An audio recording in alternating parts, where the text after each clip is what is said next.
மார்கழி திங்கள் மதி நிறைந்த நன்னாளாம் நீராட போதுவீர் போதுமை நோர் நேரிழகீர் சீர்மல்குமாய் பாடி செல்வ சிறுமீர்கள் கூர்வில் கொடுந்தொழிலன் நந்தகோபன் குமரன் ஏறார்ந்த கண்ணி யசோதை இளம் சிங்கம் காமேவும் செங்கண் கதிர்மதியம் போல் முகத்தால் நாராயணனே நமக்கே பறை தருவான்.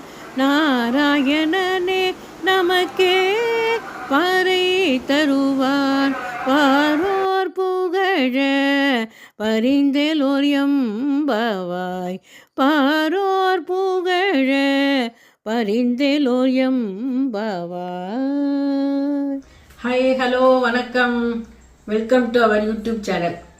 எல்லாருக்கும் ஹாப்பி நியூ இயர். அதே மாதிரி happy Pongal, advance happy Pongal. இப்போ என்ன பண்ண போகிறோம்னா, மார்கழி பிறந்து நடந்துட்டுருக்கு. இன்னைக்கு 26 நாள் ஆச்சு, 27 நாளைக்கு. நாளைக்கு வந்து ஆண்டாள் திருக்கல்யாணம் எங்கேயும் விமர்சனம் பண்ணுவாங்க. எங்கள் கோவிலில் கூட நல்லா பண்ணுறேன். அதுக்கு வந்து நெய்வேத்தியம் வந்து அக்கார வடிசல்னு பண்ணுவாங்க. அதுதான் நான் இன்னைக்கு பண்ணி காமிக்க போகிறேன். ஆண்டாள் வந்து சின்ன ஒரு கதை சொல்கிறேன். ஆண்டாள் பிறந்தது அவள் கல்யாணம் வரைக்கும் என்னன்னு சொல்கிறேன். இது ஸ்ரீவல்லிபுத்தூரில் பெரியாழ்வார்னு ஒருத்தர் இருந்தார்.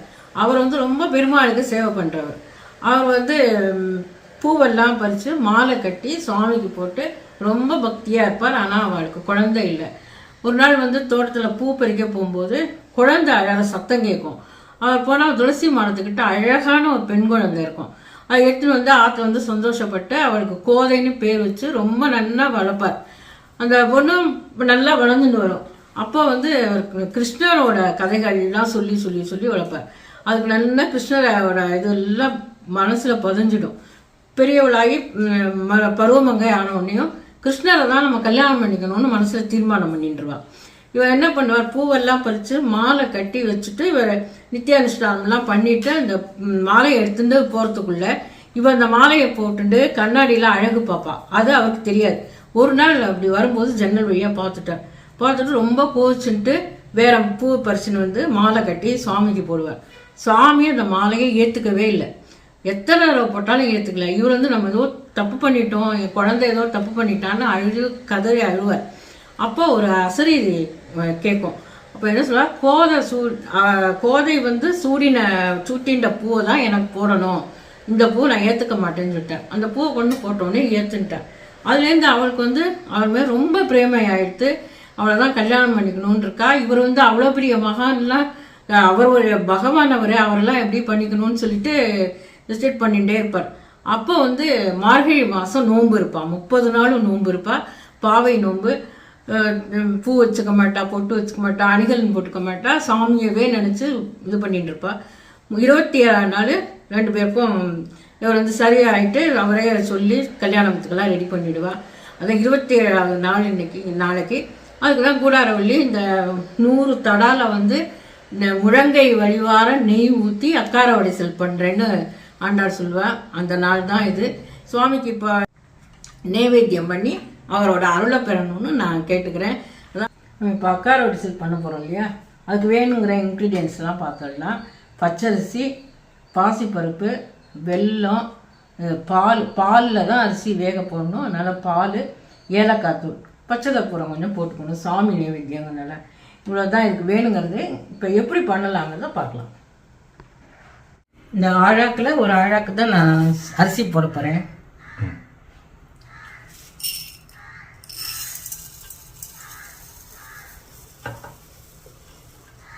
இதான் அரிசி போட போகிறேன். இதுக்கு வந்து இதுக்கு நல்லா 1 டேபிள் ஸ்பூன் ஃபுல்லாக பாசிப்பருப்பு. இதை வந்து வறுத்துக்கணும்.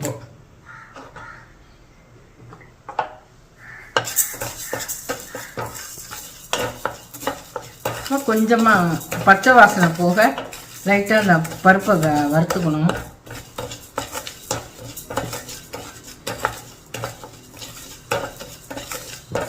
இது லைட்டாக சூடு ஏறினதுக்கப்புறம் இந்த அரிசியும் கொஞ்சம் வறுத்துக்கலாம்.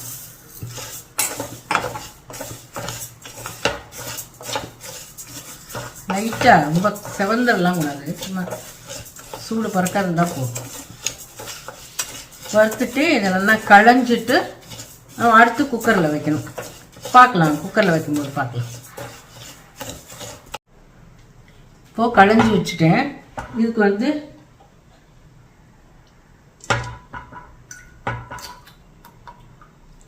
அஞ்சு டம்ளர் பால் ஊற்றணும்.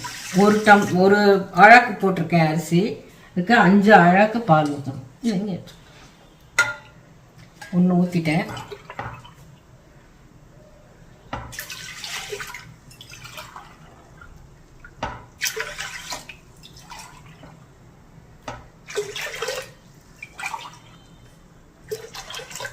அஞ்சு அழகு இதுக்கு பால் ஊற்றிருக்கேன்.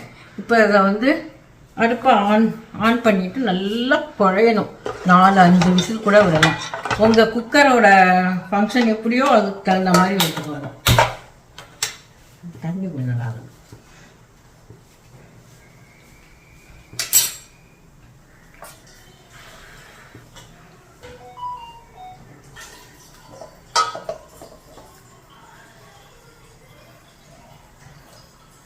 நல்லா 5 விசில் கூட விடலாம்.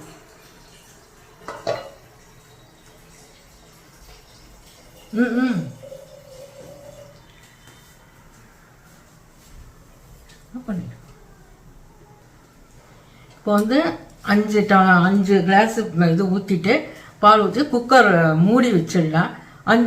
4 விசில் உங்கள் குக்கரோட இதுக்கு தகுந்த மாதிரி நான் 4 விசில் வச்சு எடுக்க போகிறேன். இந்த ஸ்பூனை இதில் போட்டுட்டா பால் பொங்கி மேலே வராது, அதுக்காக ஸ்பூன் போட்டிருக்கேன்.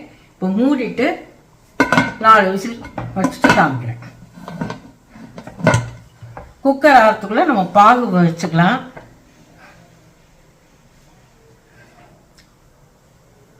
குக்கர் ஆகிறதுக்குள்ள பாகு ரெடி பண்ணிக்கலாம். பாகு ஏன்னா நல்லா ஆறி இருக்கணும்.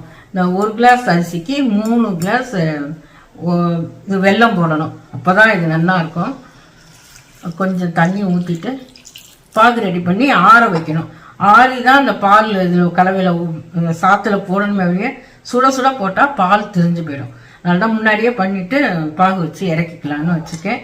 பாகு ஆகட்டும், சாதமும் ஆகட்டும், உங்களுக்கு எப்படி பண்ணணும்னு காமிக்கிறேன். இந்த விசில் வந்து எடுத்து இப்போ எப்படி இருக்குன்னு பார்ப்போம்.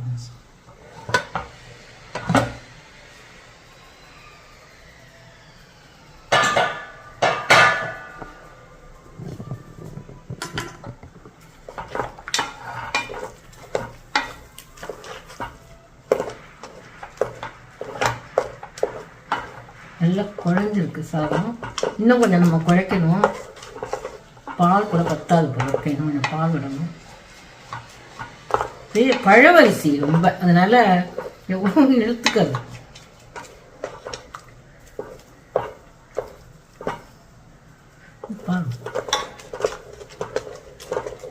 இன்னும் குழஞ்சிருது, ஆனால் பால் போடல. நான் இன்னொரு கிளாஸ் பால் ஊற்றிக்கிறேன். ஊற்றி அடுப்பை ஆன் பண்ணியிருக்கேன். கொஞ்சம் நல்லா கொஞ்சம் குழையட்டும்.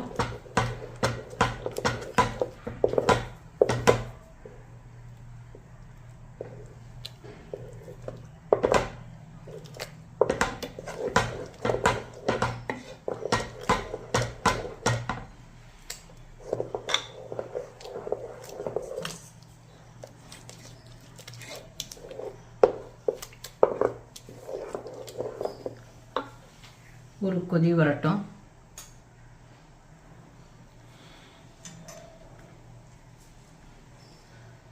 இந்த வெள்ளை பாகத்திலே அதை ஊற்றிடலாம் வடிகட்டி.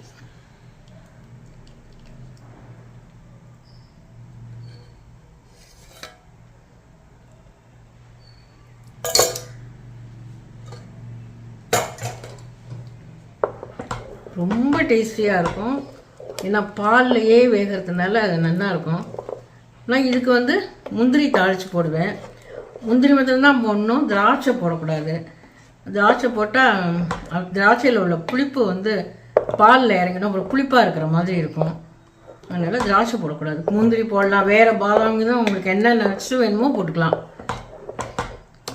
பார்க்க எப்படி இருக்கும், ஆற ஆற கெட்டியாயிடும். ஒரு கொதி வரட்டும்.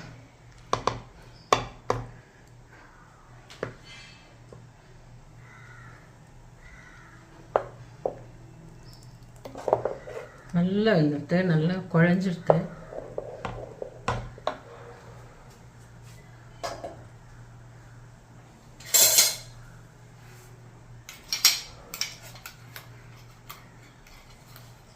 சென்டரில் காட்டு, அங்கே எடுத்துக்க. சென்டரில் காட்டு. அதான் இங்கே வேறு இதோட சென்டரில் காட்டு. ஏலக்காய் பொடிச்சு வச்சுருக்கேன், ஏலக்காய் பொடி போட்டலாம்.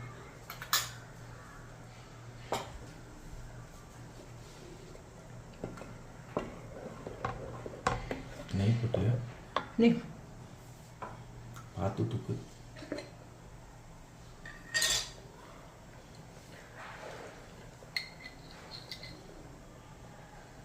நான் நெய் சொல்ல மறந்துட்டேன்.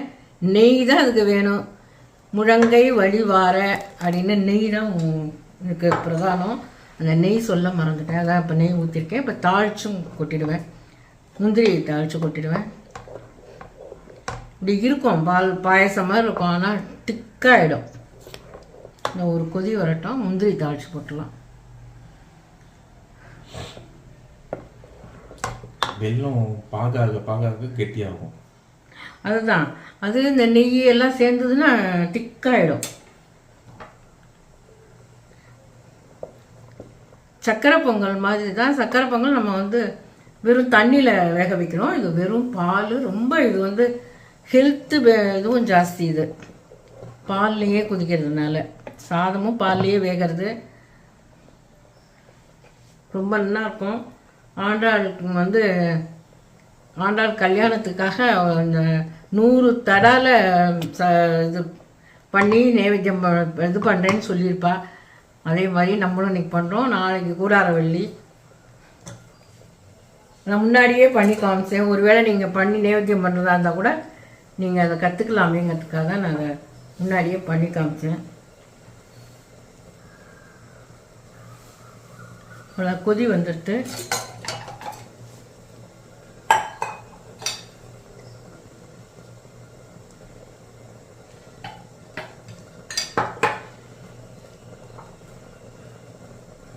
கொதி வந்துட்டு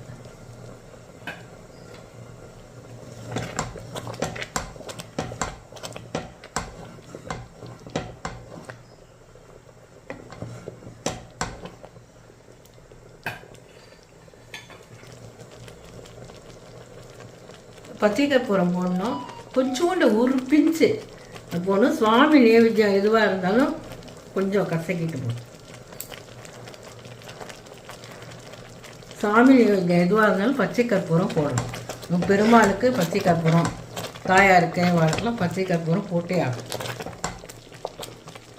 நல்லா ஆயிடுத்து இறக்கிட்டு முந்திரி போட்டுருவோம்.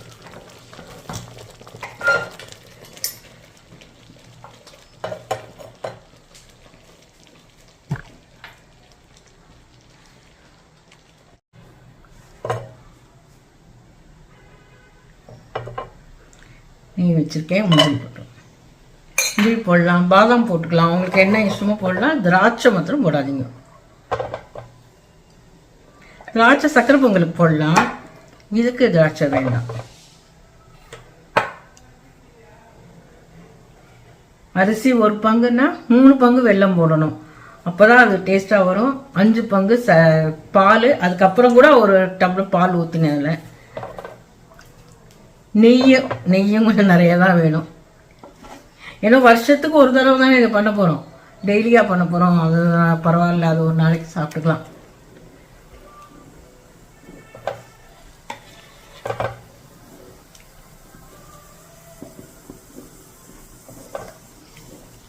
முந்திரி செவந்துடுத்து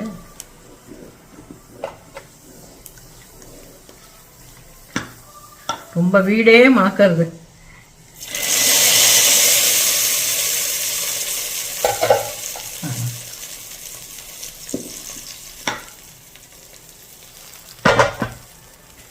வீடே மணக்கிறது, அவ்வளோ அருமையாக இருக்குது. சாமி நைவேத்தியம் பண்ணிவிட்டு டேஸ்ட் பண்ணிட்டு சொல்கிறேன் எப்படி இருக்குன்னு. ரொம்ப அருமையாக இருப்பாங்க.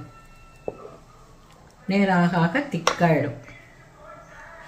மக்கார வடசல் ரெடி ஆகிடுது.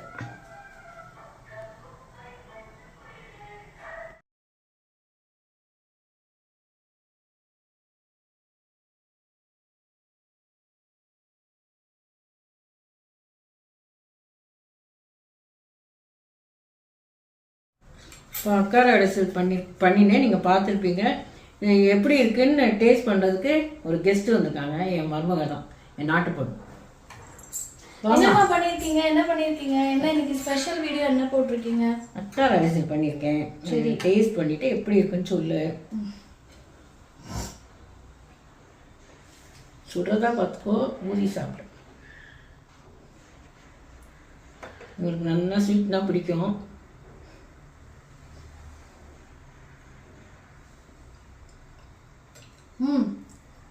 சூப்பரா இருக்குமா? ஓகேம்மா. என்னென்ன போட்டிருக்கீங்க இதுல? இதில் பாசிப்பருப்பு, அரிசி போட்டிருக்கேன். நெய்யில் முந்திரி தாளிச்சு போட்டிருக்கேன். வெல்லம், நெய் நிறையா ஊற்றிருக்கேன். சக்கரை பொங்கல் மாதிரி. சக்கரை பொங்கல் மாதிரி தான். ஆனால் சக்கரை பொங்கலுக்கு இதுக்கு என்ன வித்தியாசம்? அது தண்ணியில் வேகிறது அரிசி, இது பாலில் வேகிறது. நிறைய பால் தான், தண்ணியே கிடையாது.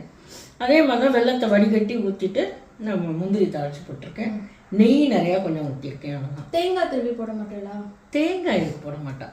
சரிம்மா, தேங்காய். சரி, சூப்பரா இருக்கு. அக்கார வடசல் சூப்பரா இருக்கு. ஓகேம்மா, தேங்க்யூ. ஓகே. இப்போ வந்து ஆண்டாள் கதையும் பார்த்துருப்பேன். இந்த அக்கார வடிசலும் பண்ணதை பார்த்துருப்பேன். நீங்கள் வந்து இதை நீங்கள் ஆற்றுல பண்ணி பார்த்துட்டு எப்படி இருக்குது என்னங்கிறத கமெண்ட் பாக்ஸில் கமெண்ட் பண்ணுங்க, ஷேர் பண்ணுங்க. சப்ஸ்கிரைப் பண்ணாதவாலாம் சப்ஸ்கிரைப் பண்ணுங்க. தேங்க்யூ ஃபார் வாட்சிங்.